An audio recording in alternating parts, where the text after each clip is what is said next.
why the spiritual process has become what it is.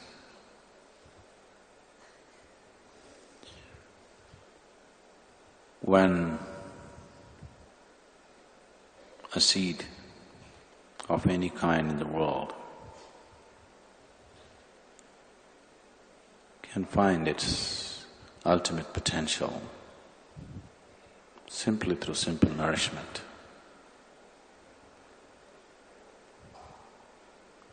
a mango tree, if it finds soil and nourishment, it will find its sweetness. A mango tree does not need a guru to produce sweetness. When this is so, why is it a human being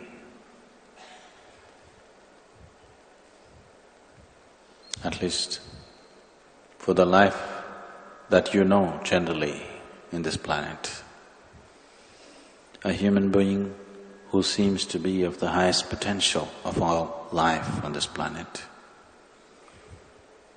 why is it that by himself he's not able to get to his ultimate nature?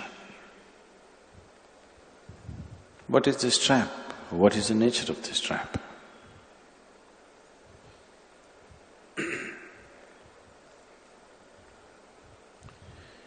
Why outside help is needed? Why can't it be an inside job?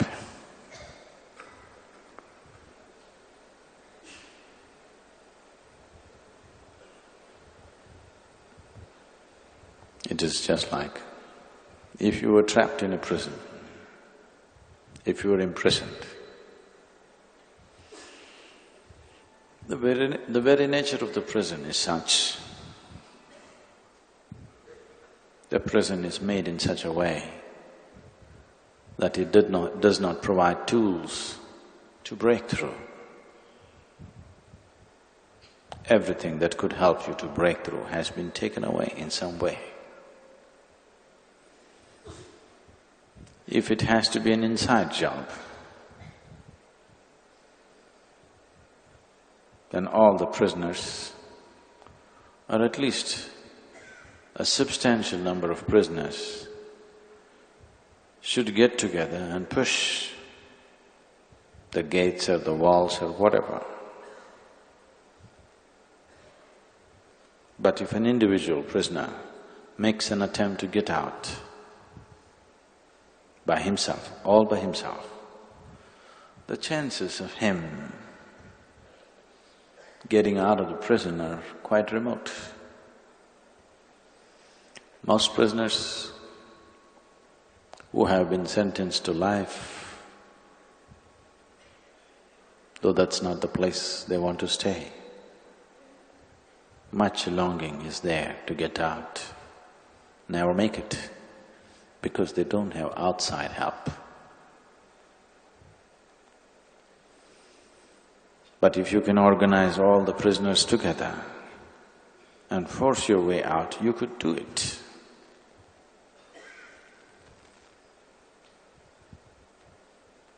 But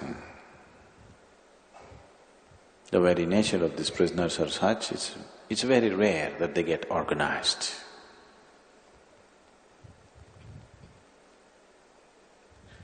Whether it's in the prison or it's in an ashram,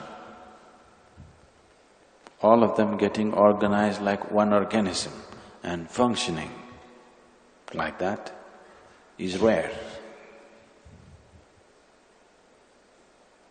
We're doing quite well, but still, it is not a one organism. It has many limbs which tend to move in different directions. So outside help becomes inevitable. And somebody who is not in the same limitations, somebody who is not imprisoned within himself, somebody who is not contained by the physical cage, which is the body. Someone who is free.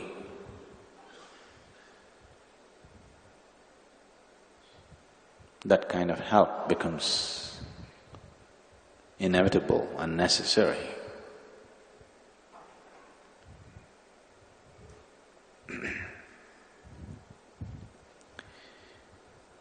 This is the reason why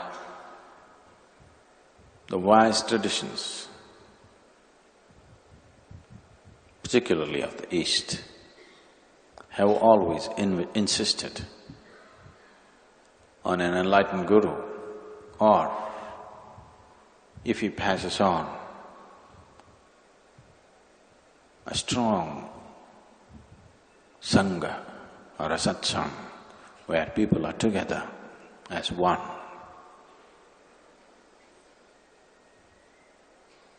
Every realized being, before he left, he always tried to organize his people into one group. Those who did not do it, the moment they left, the very spiritual process lost its relevance.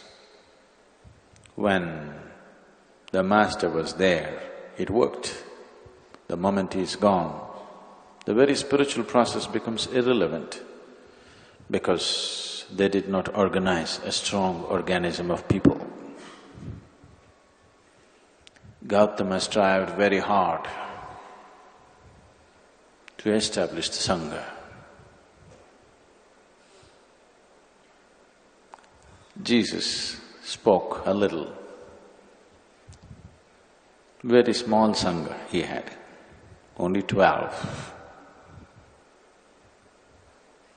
In that one is a spy. Only 11, not even a dozen. So, try to organize those 11 people into a strong organism. When the guru is alive, the sangha is not so important. But when he is alive, the necessary organization, if it is not done, after he is gone, it is impossible to put people together.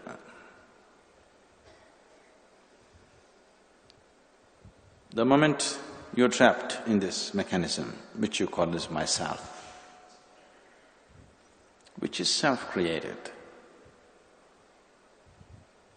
because who you are right now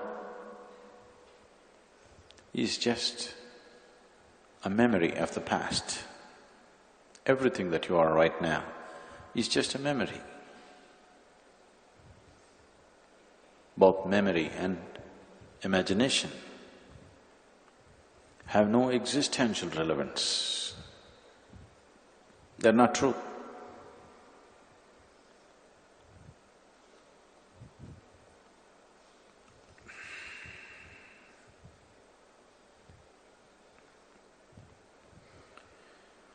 It's for this reason that for ages they went on insisting that everything that you are experiencing right now, your very life and your very existence as an individual is a dream, it's maya, it's an illusion.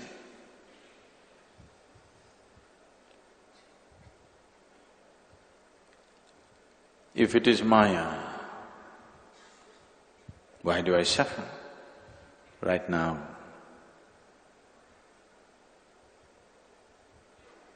My body is aching. Is that maya? My knees are hurting right now, sitting here. Is this maya? You must understand this. Whatever you believe becomes your reality.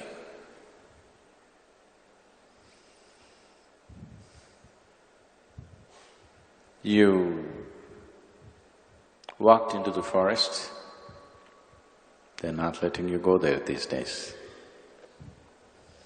Because yesterday night you must have heard the elephants were close by. They're wanting to come to the ashram. From 2 a.m. to 5 a.m. they were trying to get into the ashram and our people were bursting crackers. You heard that? You didn't hear? You didn't hear the crackers at least? No? You really sleep well. So, if you walk into the forest,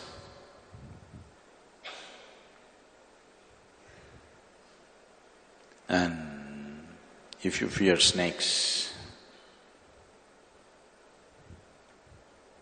you're walking and you just saw a tree branch, a dead branch lying there, and you thought it's a king cobra. It looks like that usually. In the moonlight, it looked like a king cobra.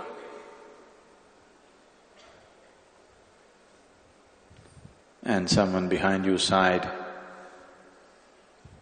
Some people are always sighing, and you thought the snake is hissing too. The moment you thought it's a snake, your whole body reacted to that. You start sweating, you start getting paralyzed, fearful. Everything that needs to happen with a snake happened. Just because you believed it is so. There is no such thing there. It doesn't matter, but you believe it is so. So that's the way it works for you. Let's say you're walking in the forest, really there is a king cobra with his hood raised, standing up 6 feet tall. You know, king cobra can stand up to 6.5 to 7 feet tall, looking at you as dinner. But you don't know. It's too dark, you cannot see it. Everything is just fine with you. It's like picnic, isn't it? Because you believe it's safe.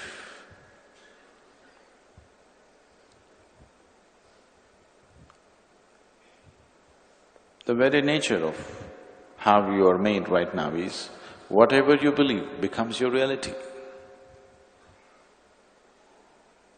When this is so,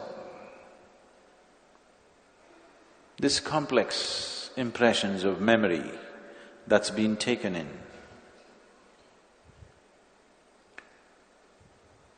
this huge heap of impressions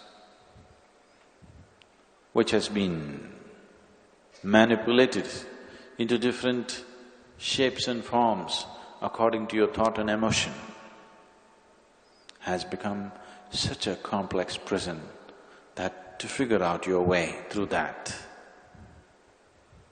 is not possible, because who you are itself is controlled by that. You build a prison,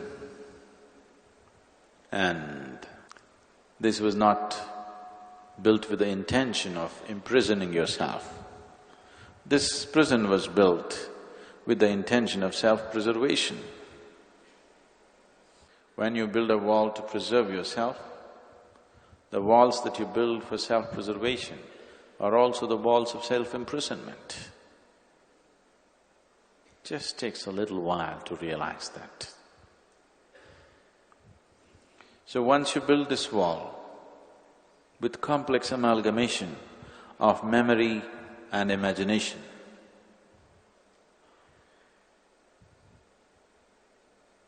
and emotion involved.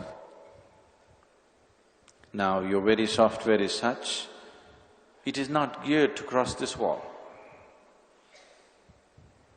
You must understand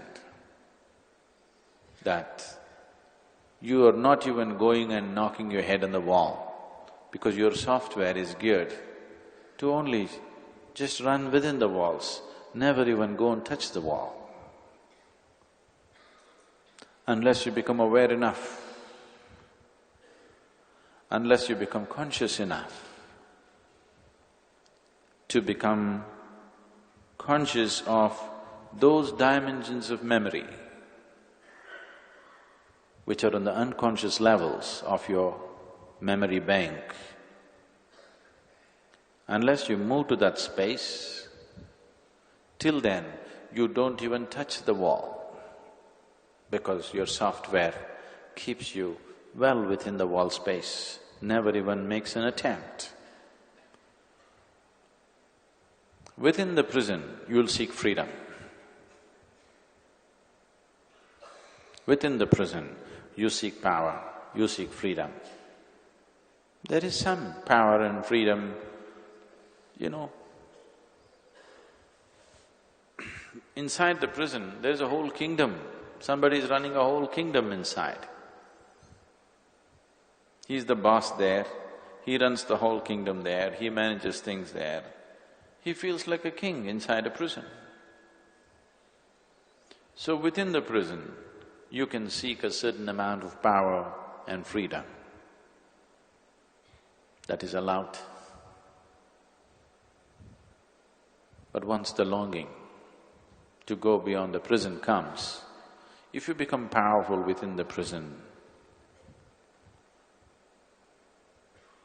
then you won't make an attempt ever to get out of the prison.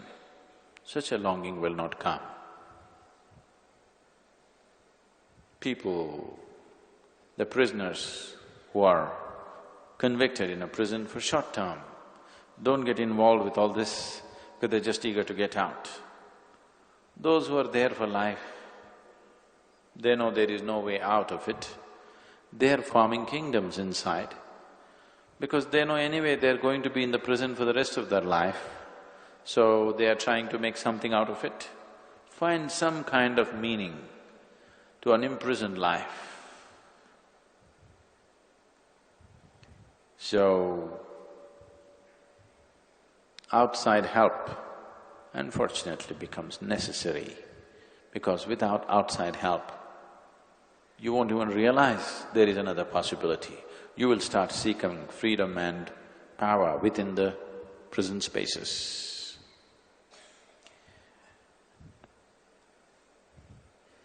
And generally, most prisons in the world are very orderly. They're kept well. Everybody gets up on time, goes to bed on time, eats on time, everything happens on time. It's a very orderly arrangement. Because for people who manage the prison, this order is the safety. If there is a disorderly movement, they can't figure out what's happening there. But a prison which is very orderly is very hard to escape from. So if you get very organized within yourself, if you get very organized within yourself, you will see that prison becomes very hard to break. People who are very organized and controlled, you will see they will come to all kinds of programs, but nothing is happening. I'm very disciplined, I'm perfect, but all kinds of insane people are going crazy, but nothing is happening to me is always the question, because a very orderly prison is always a secure prison. The more secure a prison is, the further away from freedom you are. It needs a little chaos, but if chaos goes beyond a point, then it becomes unmanageable. When things are chaotic, easier to break through the walls. So to maintain a balance of a certain order and a certain level of chaos is lots of complex management.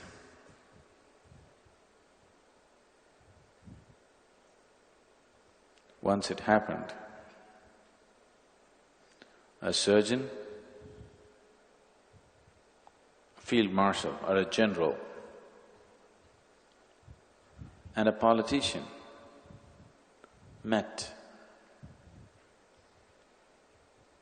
in the coffee shop of a golf club. All of them retired. So the surgeon doesn't have his scalpel, the general doesn't have his guns, the politician doesn't have his power or his people. So they were just talking. And the surgeon said, of all the professions in the world, my profession of being a surgeon is the oldest profession.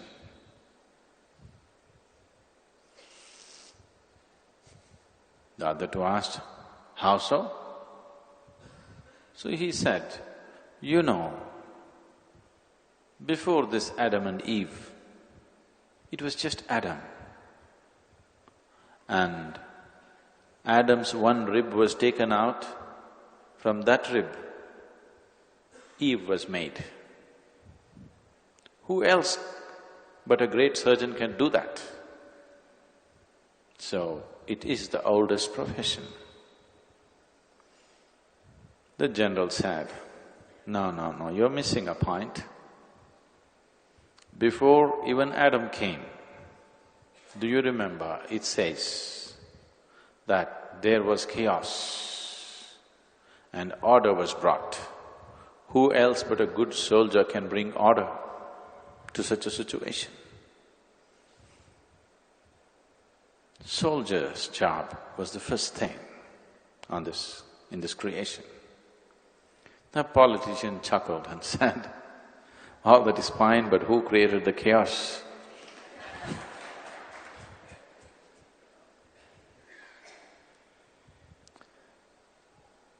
So,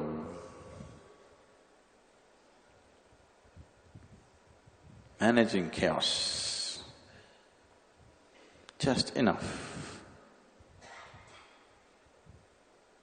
so that your system doesn't get too orderly and the prison doesn't become too strong that it can't be broken, it can only be done by somebody who is not in the prison. One who is in the prison cannot do that. If he creates chaos, he will create totally destructive chaos. Only somebody who is not sentenced can create such a thing. It's because of this, traditions always insisted on a live guru, and where the situations were conducive, these gurus demanded total surrender. Where it was not, they talked elaborate philosophies. Krishna very unabashedly said, you have to surrender to me, there is no other way. He never feared. It never occurred to him that somebody may think he seems to be too egoistic. Saying that, I'm everything, you must surrender to me, is a very dangerous statement in today's world. But he never felt like that. He lived in a situation where he could simply say, I'm everything, you must surrender to me, there is no other way.